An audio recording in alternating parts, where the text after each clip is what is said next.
hymnes nationaux,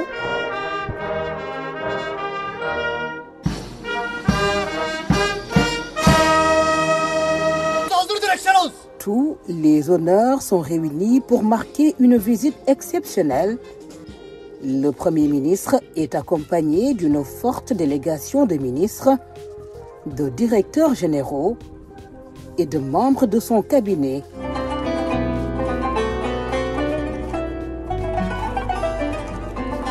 Après le cérémonial et les présentations, place aux séances de travail. Un tête-à-tête d'abord, suivi d'une rencontre bilatérale réunissant les deux délégations.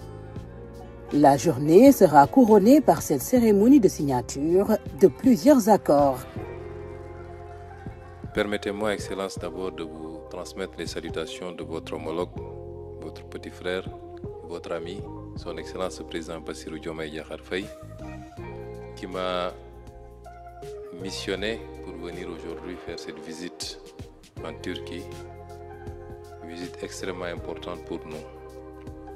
Permettez-moi ensuite de vous transmettre mes remerciements personnels et ceux de toute ma délégation pour l'hospitalité, la chaleur, la fraternité dont nous avons fait l'objet depuis notre arrivée hier dans votre belle capitale.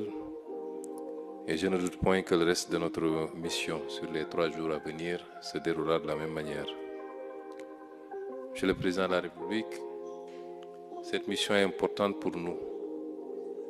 Mais ce que je retiens, c'est qu'elle a été plus importante par ce que nous nous sommes dit en huis clos, en dehors de tout protocole, entre le grand frère que vous êtes, qui nous a toujours fascinés, inspirés pour le combat que vous avez mené, mais surtout pour les résultats que vous avez obtenus à la tête de votre pays, les réformes profondes que vous avez initiées à succès et les retombées concrètes que ça a pu apporter au peuple turc. Le président Erdogan avait introduit les échanges, un grand ami du Sénégal qui a fait montre de solidarité et d'ouverture au renforcement de la coopération. Il se dit prêt à soutenir l'agenda national de transformation du Sénégal. Il loue la vision des nouvelles autorités. Pour lui, le niveau des échanges entre les deux pays doit pouvoir atteindre $1 milliard. Le Premier ministre est totalement en phase. Je me réjouis de votre souhait, j'allais dire même votre décision, de hisser nos échanges à la barre des $1 milliard, c'est-à-dire les multiplier quasiment par un peu plus de 3. C'est appréciable et ça dénote d'une ambition et d'une volonté à laquelle nous allons répondre. Parce que je l'ai dit à l'entame de mes propos ce matin, nous n'avons pas encore exploré la totalité du potentiel relationnel entre nos deux pays.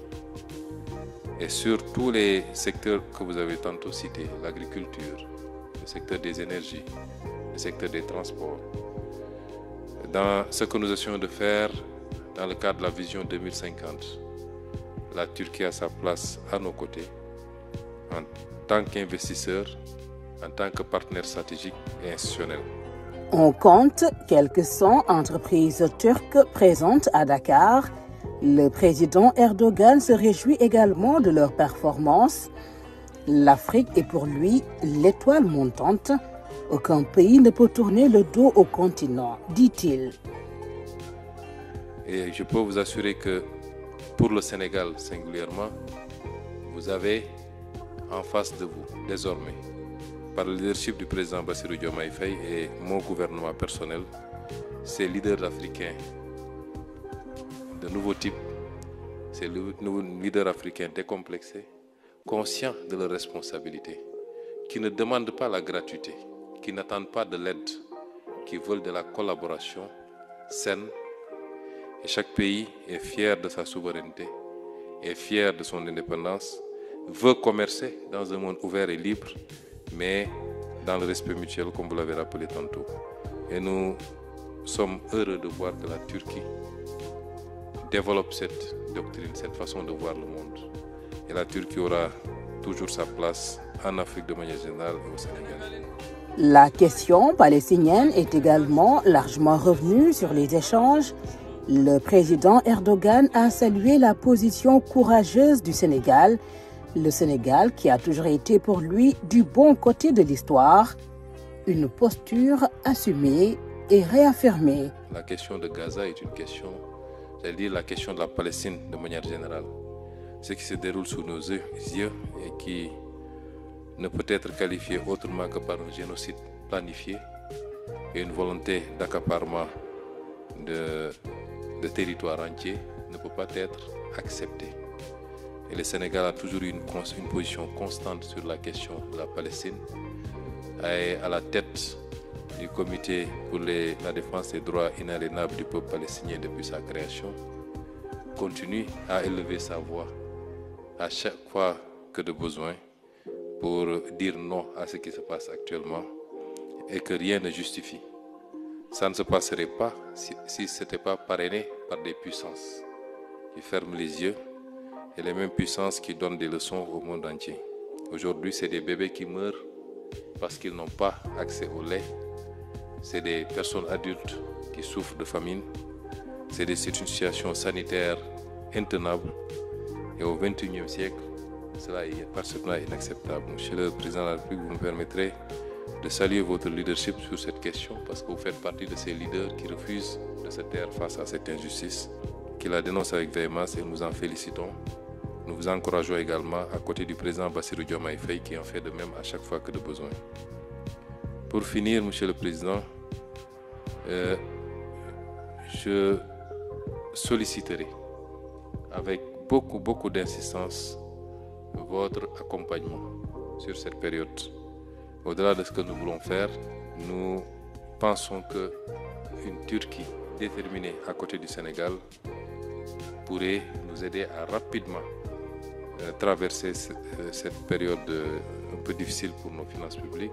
J'ai beaucoup apprécié quand j'ai parlé de nos relations avec les partenaires multilatéraux, la réponse que vous m'avez servie. N'ayez pas peur d'une suspension de vos relations avec certains partenaires parce que nous-mêmes, moi-même en Turquie, j'ai décidé de mettre un terme à certaines formes de collaboration.